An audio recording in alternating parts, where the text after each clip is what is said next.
চাকরি তো এসপি অবস্থায় চলে যাওয়ার জন্য মানসিকভাবে স্থির করছিলাম।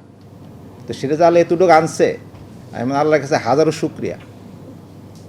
যেহেতু আসছি, আমার ব্যক্তিগত কোনো যদি চাওয়া প্রমাণ করতে পারেন সেই দিন রাজশাহী থেকে চলে যাব।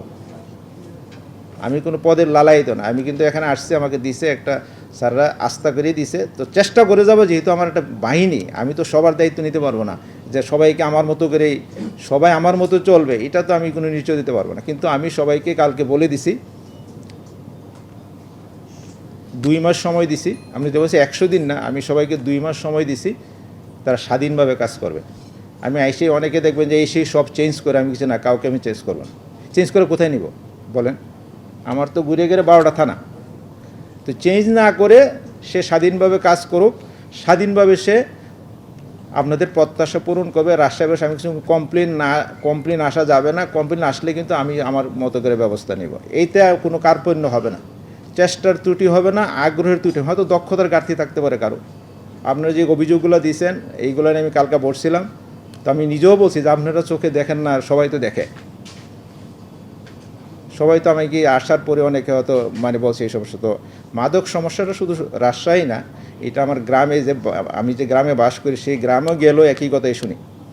তো মাদক কিন্তু এই দেশে উৎপন্ন হয় না, কিন্তু 3টা টায়ার পার হয়ে পুলিশের কাছে আসে। সবারই দায়িত্ব আছে, কারণ বর্ডার থেকে যখন আসে সেখানে কারো দায়িত্ব আছে। আবার একটা সরকার ডিপার্টমেন্টই তৈরি করছে যে শুধু মাদক নিয়ে কাজ করবে। আপনারা এইটাও সচেতন থাকবেন যে একটা ডিপার্টমেন্টই করছে, শুধু তারা মাদক নিয়ে কাজ করবে। তো আমি তাদের সাথেও বসবো। আমি কিন্তু বসে নাই, আমি এসে প্ল্যান করছি যে র্যাবের সাথেও বসবো, যারা আমাদেরকে সহযোগিতা করে সবাইকে নিয়ে বসবো, সবার থেকে শুনবো, আপনাদের প্রত্যাশা অনুযায়ী চেষ্টা করে যাব। বাকিটা হয়তো আপনারা মূল্যায়ন করবেন। আর এই অফিসটা টোটালি ফ্রি ফ্রম করাপশন, 100%। আমি এই অফিসটার কথা বলতে পারি। আমি ব্যক্তিগতভাবে কেউ গিয়ে কোথাও কোনো বেনিফিট নেই, এটা আমি আমার কাছে না আসা পর্যন্ত আমি কিন্তু কিছু করতে পারবো না। আর সুনির্দিষ্ট দিবেন, ঢালাও যদি দেন এই পয়সা নেই, এটা আমার দ্বারা বলা না বলা সমান। যে অফিসার এমনখান থেকে এই বেনিফিট নিছে, প্রমাণ দিবেন, অ্যাকশন কী হয় আপনি দেখে যেতে পারবেন ইনশাল্লাহ। দয়া করে সুনির্দিষ্ট দিবেন যে মাদক স্পট কোথায় আছে, আমাকে দয়া করে হোয়াটসঅ্যাপে দিবেন। সবাই যদি ফোন করেন তাহলে তো আমাকে হয়তো রিস্ক নাও করতে পারেন, বা আমার তো হরেক রকম জায়গার থেকে আসে। যেমন আপনি পজিশনে বসবেন, আত্মীয় স্বজনে দেখবেন যে বেড়ে যাবে, বন্ধুবান্ধব বেড়ে যাবে। আবার ওইগুলো কিছু রিসিভ না করলে অনেক কথা শুনতে হয়। আমাদের পুলিশ হেডকোয়ার্টার সিনিয়র টায়ার আছে, লোকাল টায়ার আছে। যাই হোক, আপনারা যে কোনো তথ্য দিবেন বা আমাকে হোয়াটসঅ্যাপে মেসেজ দিবেন, সুনির্দিষ্ট দেন। অনেকে দিয়ে মেসেজ দেন যে এই উড়াদোড়া দিলে আমার কোনো, আমি থানাকে বলবো, থানা বলে পাই না। কিন্তু সুনির্দিষ্ট যে এই জায়গায় জুয়া খেলা হয়, নিশ্চিত থাকেন এই জুয়া খেলা আমি অন্ততকে সাময়িক সময়ের জন্য বন্ধ করতে পারবো।